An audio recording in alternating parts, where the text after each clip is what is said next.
Hello నమస్తే, నేను journalist YNR. So Manish గారు ఉన్నారు, సైబర్ క్రైమ్కి సంబంధించిన యాక్టివిటీస్లో ఎక్స్పర్ట్గా ఉన్నారు ఆయన. సో మనీష్ గారు ఏంటి లేటెస్ట్గా ఇప్పుడు మీరు కొత్తగా వార్న్ చేయడానికి, జాగ్రత్త చేయడం కోసం చెప్తున్నవి ఏంటి? కొత్త క్రైమ్స్ ఏమున్నాయి సైబర్లో? సో సైబర్లో కొత్త క్రైమ్స్ అంటే సార్, రెగ్యులర్గా మనం ఆల్మోస్ట్ అన్ని క్రైమ్స్ గురించి ఎక్స్ప్లెయిన్ చేస్తూనే ఉన్నాం. సో ఇప్పుడు ట్రెండింగ్లో ఉన్న క్రైమ్స్ వచ్చేసి డిజిటల్ అరెస్ట్ అవన్నిటి మీద మనం మాట్లాడేసినాం. దాంతోపాటు ఎక్కువగా ఉన్నాయి. ఇప్పుడు ఈ రీసెంట్గా మార్చి వస్తుంది కాబట్టి మనకి ఇన్కమ్ ట్యాక్స్ ఐటీఆర్ రిటర్న్స్ పేరు మీద, దాని తర్వాత మీరు ఉన్న ల్యాబ్స్లో మీరు ఎక్కువ ఇన్కమ్ ట్యాక్స్ పే చేయాలి, దాన్ని మేము తగ్గిస్తామని చెప్పేసి కొన్ని రకాల ఫ్రాడ్స్. దాని తర్వాత రీసెంట్గా 2-3 బాధితులు మనం చూసింది ఏంటంటే, మీ ఫ్లాట్ని మేము రెంట్కి తీసుకుంటాం, మేము సిఐఎస్ఎఫ్ ఆఫీసర్ అని చెప్పి, ఆర్మీ ఆఫీసర్ అని చెప్పి, శంషాబాద్ ఎయిర్పోర్ట్లో వర్క్ చేస్తామని చెప్పేసి మీకు అడ్వాన్స్ పేమెంట్ పంపిస్తాం, కాకపోతే మా డీటెయిల్గా వద్దాం, ఒకసారి 1 by 1 వద్దాం. ఏంటి ముద్రా లోన్స్లో ఏంటి ఫ్రాడ్? గవర్నమెంట్ ఆఫ్ ఇండియా కదా ఈ స్కీమ్ మీద ఫ్రాడ్ చాలా సంవత్సరాల నుంచి జరుగుతుంది సార్. చాలా ఆర్టికల్స్ ఆన్లైన్లో కూడా అవైలబుల్గా ఉన్నాయి, స్కామ్ అని చెప్పి. అయినా కూడా still people are praying for this particular fraud. ఏ రకంగా అంటే, ఫస్ట్ ఇనీషియల్గా వాళ్ళకి నార్మల్ టెక్స్ట్లో కానీ, వాట్సాప్లో కానీ, ఒక మెసేజ్ కానీ, కాల్ రూపకంగా కానీ, you are eligible for PM Mudra loan with lowest interest or no interest అని చెప్పేసి ఒక మెసేజ్ రూపకంగానో, ఒక కాల్ రూపకంగానో వస్తుంది ఫస్ట్ మన విక్టిమ్కి. సో వితౌట్ ఇంట్రెస్ట్ కానీ, లేదా 25 పైసా ఇంట్రెస్ట్, 50 పైసలు ఇంట్రెస్ట్ అంటే, ఎవరైనా సరే రూపాయికి పావులా వడ్డీ అని చెప్తే చాలామంది ఇంట్రెస్టెడ్ చూపిస్తారు, 100 రూపాయలకి పావులా వడ్డీ అంటే. సో పిఎం ముద్రా లోన్ అనేది అఫీషియల్గా వాళ్ళు ఇంటర్నెట్లో కూడా చెక్ చేసుకున్నా కూడా, యూట్యూబ్లో అక్కడిక్కడ నిజంగానే ఈ లోన్ ఎగ్జిస్ట్ అనేది తెలుస్తుంది. తెలిసిన తర్వాత ఇప్పుడు మన ఫ్రాడ్స్టర్స్ ఏం చేస్తారంటే, ఈ లోన్ మీకు ఎలిజిబిలిటీ ఉందా లేదా చెక్ చేయడానికి నాకు మీ యొక్క ఆధార్ కార్డు, దాని తర్వాత పాన్ కార్డ్ డీటెయిల్స్ కావాలి అని చెప్తారు. ఇచ్చిన తర్వాత మళ్ళీ ఒక కాసేపటికి వీళ్ళకు కాల్ బ్యాక్ చేసి, yes sir, congratulations, you are eligible for the PM Mudra loan. మీరు ఈ ప్రాసెస్ని కంప్లీట్ చేసుకోవాలి అంటే దీనికి తగ్గ కొన్ని application fee, NOC charges, GST amount అనేది మీరు పే చేయాల్సి వస్తుంది. మీరు 5 నుంచి 10 లక్షల మధ్యలో ఎలిజిబిలిటీ ఉంది మీకు, మేబీ 8 lakhs వరకు మీకు వచ్చే ఛాన్సెస్ ఉంది 100%. అది రావాలి అనుకుంటే మీరు ఇంత అమౌంట్ పే చేయాలి అని చెప్పేసి ఒక 30,000 35,000 వాళ్ళ దగ్గర నుంచి వెళ్ళి తీసుకుంటారు. తీసుకున్న తర్వాత మీ లోన్ ప్రాసెస్ అనేది కంప్లీట్ అయింది, మీకు ఒక 24 గంటల లోపల డిస్బర్స్ అవుతుంది అమౌంట్ అని చెప్పేసి చెప్తారు. 24 గంటలు దాటుతుంది, 48 గంటలు దాటుతుంది, వీళ్ళకు డబ్బులు రావు. మళ్ళీ ఆ నెంబర్కి ట్రై చేస్తే స్విచ్ ఆఫ్ వస్తుంది. ఎప్పుడైతే మన వాళ్ళు స్విచ్ ఆఫ్ అనేది రియలైజ్ అయ్యారో, they will go and give a complaint.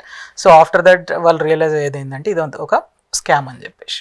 So అది ఒరిజినల్ కాదు అని ఎలా మనం ఐడెంటిఫై చేయాలి? సో ఇలా అఫీషియల్ వెబ్సైట్స్ ఉన్నాయి సార్. బ్యాంక్కి వెళ్ళినా కూడా, మనం ఏ బ్యాంక్లో అకౌంట్ హోల్డర్గా ఉన్నామో ఆ బ్యాంక్లోకి వెళ్ళినా కూడా వాళ్ళే ఈ పిఎం ముద్రా లోన్ అనేది ప్రాసెస్ చేయగలుగుతారు.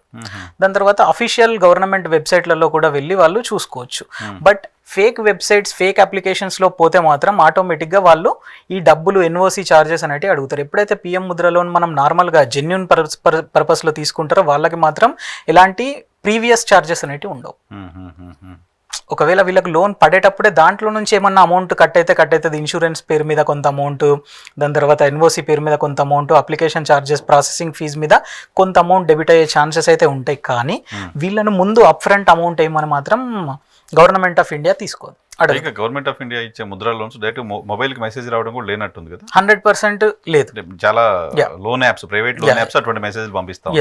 ఎస్ ఒక్కసారి అదే సార్, ఒక స్కీమ్ అనేది మన దాకా వచ్చింది అంటే ఈ scheme is the scam.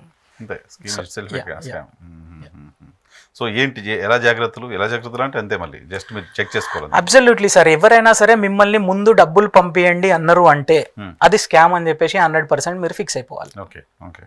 Viewers అనేది అర్థం చేసుకోవాల్సింది ఒకటే, ఎప్పుడైతే మీకు అది ఎంత పెద్ద ఆఫర్ అన్నా కావచ్చు, చిన్న అమౌంట్ నుంచి వెళ్ళి పెద్ద అమౌంట్ వరకు, అమౌంట్ అని కావచ్చు లేదా జాబ్ అనే కావచ్చు. ఇప్పుడు విదేశాలలో మీకు జాబ్ ఇప్పిస్తామని చెప్పేసి సంవత్సరానికి 60 లక్షల ప్యాకేజు, అక్కడ ఉండడానికి రెసిడెన్స్ మేమే ఇస్తామని చెప్పేసి ఎన్నో రకాల ఫ్రాడ్స్ జరుగుతూ ఉన్నాయి. ఏదైనా సరే మీరు ముందు అమౌంట్ ఇవ్వమన్నా, ముందు ఓటీపీలు చెప్పమన్నా కూడా అది ఫ్రాడ్ అని చెప్పేసి మీరు అర్థం చేసుకోవాలి. ఓకే, సింపుల్ గా బండ గుర్తు ముందు డబ్బులు ఏమన్నారంటే క్లోజింగ్, జస్ట్ ఫోన్ కాల్లో డబ్బులు అడుగుతుండే వాడు అంటే కథం, అది 200 రూపీస్ అమౌంట్ అయినా సరే అది స్కామ్ అని ఫిక్స్ అయిపోవాలి. ఓకే. ఐటీఆర్ ఏంటి? ఇన్కమ్ ట్యాక్స్ ఇప్పుడు మోస్ట్ ట్రెండింగ్, ఇప్పుడు అందరూ ఇన్కమ్ ట్యాక్స్ ఫైల్ చేస్తూ ఉంటారు. కరెక్ట్. సో కంపెనీలు ఏమో క్వార్టర్లీ చేస్తే కానీ ఎంప్లాయీస్ అంతా ఇప్పుడు యాన్యువల్ ఫైల్ చేస్తారు. దానిలో ఏంటి స్కామ్? సో ఇందులో చాలా డిఫరెంట్ టైప్స్ ఆఫ్ స్కామ్స్ ఉన్నాయి సార్. ఒకటి వచ్చేసి ఇన్కమ్ ట్యాక్స్ రిటర్న్స్. ఎవరైతే జెన్యున్గా ఇన్కమ్ ట్యాక్స్ని పే చేస్తారో వాళ్ళ యొక్క ఆడిటింగ్ ఫర్మ్ దగ్గర నుంచి వెళ్ళి కానీ, జిఎస్టీ వెబ్సైట్స్ దగ్గర నుంచి వెళ్ళి కానీ కొంత ఇన్ఫర్మేషన్ అనేది బయటికి లీక్ అయిపోతూ ఉంది. దాని తర్వాత ఈ నౌకరీ లాంటి shine.com, naukri.com, లింక్డ్ఇన్ ఇట్లాంటి వాటిల్లో వీళ్ళు జాబ్స్కి అప్లై చేసేటప్పుడు కూడా రెజ్యూమ్స్లో నెంబర్ దొరుకుతూ ఉంది. రెజ్యూమ్లో నెంబర్ దొరికింది అంటే ప్రీవియస్ ఎక్స్పీరియన్స్ కనబడుతుంది. ప్రీవియస్ ఐటీ కంపెనీ పర్సన్కి ఎక్స్పీరియన్స్ ఉంది అంటే శాలరీ గట్టిగానే ఉన్నట్టు అర్థం. సో ఆ యొక్క పర్సన్స్ యొక్క నంబర్లు తీసుకొని వాళ్ళకి మీ యొక్క ఇన్కమ్ ట్యాక్స్ కట్టిన తర్వాత మీరు కట్టిన అమౌంట్లో నుంచి వెళ్ళి మీకు సెంట్ అమౌంట్ రియంబర్స్ లాగా వచ్చేటట్టు ఇన్కమ్ ట్యాక్స్ రిటర్న్ అంటాం, income tax returns. So ITR returns వచ్చేటట్టు మేము చేస్తాము అని చెప్పేసి వాళ్ళ దగ్గర మాట్లాడి నీట్గా వాళ్ళని నమ్మిస్తారు అనమాట. ఎప్పుడైతే ఈ పర్సన్ నిజంగానే నేను కట్టిన దాంట్లోంచి నాకు అమౌంట్ రిటర్న్ వచ్చేస్తుంది అని చెప్పేసి వీళ్ళని నమ్ముతారో ITR will be the fraud. ఇది గవర్నమెంట్ అఫీషియల్స్ కూడా చేసి ఈ ఫ్రాడ్లో ఇన్వాల్వ్ అయ్యి ఒక 200-300 కోట్లలో అరెస్ట్ అయిన వాళ్ళు ఉన్నారు. ED is following up the case. I will give the case details also to our viewers. ED Enforcement Directorate has arrested few government officials, the people who works in income tax department. వేరే వాళ్ళ పేరు మీద వచ్చే returns మొత్తాన్ని వీళ్ళు side చేశారు అనమాట. Okay okay okay okay. So అట్లాంటి ఇన్సిడెంట్ కూడా రిపోర్ట్ అయ్యి ఉంది. ED is taking care of it, Delhi. So ఆ ఆర్టికల్ కూడా, న్యూస్ ఆర్టికల్ కూడా మనం ఇక్కడ చూపిద్దాం. సో ఐటీఆర్ కూడా ఇది ఒక type sir. Income tax return అనేది ఒక టైప్.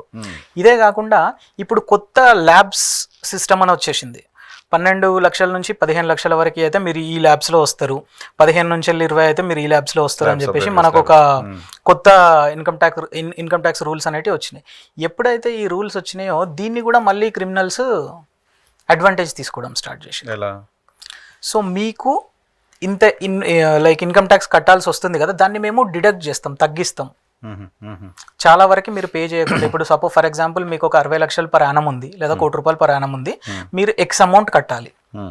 మేము కొన్ని రకాల టెక్నికల్ టర్మినాలజీస్, కొన్ని రకాల రూల్స్, ఐటీ యాక్ట్లు, ఇన్కమ్ ట్యాక్స్ యాక్ట్లు అవి ఇవి యూజ్ చేసి మీ ఇన్కమ్ ట్యాక్స్ అనేదాన్ని చాలా రెడ్యూస్ చేస్తాం.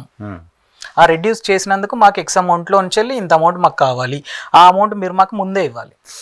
ఓకే, ఇప్పుడు మీరు మాకు అమౌంట్ ఇస్తే మీ పాత బిల్లింగ్స్ను బేస్ చేసుకొని మీ యొక్క బ్యాంక్ అకౌంట్ స్టేట్మెంట్స్ అన్నింటినీ మాకు ఫార్వర్డ్ చేస్తే దాంట్లో నుంచి వెళ్ళి దేనికి ఏ రూల్స్ కింద మేము ఇచ్చేయాలనో చూసి ఆ డిడక్షన్ ఛార్జెస్ అన్నింటినీ ఇచ్చేసి మీకు లెస్ ఇన్కమ్ ట్యాక్స్ పే చేసేటట్టు మేము సెట్ చేస్తామని చెప్పేసి మాట్లాడి కన్వర్ట్ చేసి వాళ్ళ దగ్గర నుంచి వెళ్ళి డబ్బులు తీసుకుంటున్నారు. This is happening to government officials, happening to software engineers, many people, business mans, చాలా మందికి ఇట్లాంటి ఫ్రాడ్స్ అనేవి జరుగుతాయి. బయటకు వచ్చి మళ్ళీ ఎవరికి చెప్పలేరు, వాళ్ళు కంప్లైంట్ కూడా అవ్వట్లేదు. చాలా. సో అది కూడా సేమ్, మీరు రెగ్యులర్ దీంతో వెళ్ళాలి, అదర్వైజ్ అఫీషియల్ సైట్స్ ని చెక్ చేసుకోవాలి. కరెక్ట్. అఫీషియల్ సైట్స్ చెక్ చేసుకోవాలి. వన్స్ అపాన్ ఏ టైం మేము చూసిన కేసెస్ ఏంటంటే బిజినెస్ మ్యాన్లకు కాల్ చేసి మీ మీద ఇన్కమ్ ట్యాక్స్ రైడ్ అవుతుంది, ఆ రైడ్ ఆపడానికి కూడా నేను హెల్ప్ చేయగలుగుతా, అవి విన్నాం, ఈ రైడ్ ఆపడానికి కూడా నేను హెల్ప్ చేయగలుగుతా, మాకు ఇంత అమౌంట్ కావాలి అని చెప్పేసి. చేశారు. ఇప్పుడు యాంటీ కరప్షన్ బ్యూరో నుంచి వెళ్ళి మాట్లాడుతున్నామని చెప్పి గవర్నమెంట్ అఫీషియల్స్ కి కాల్ చేస్తారు.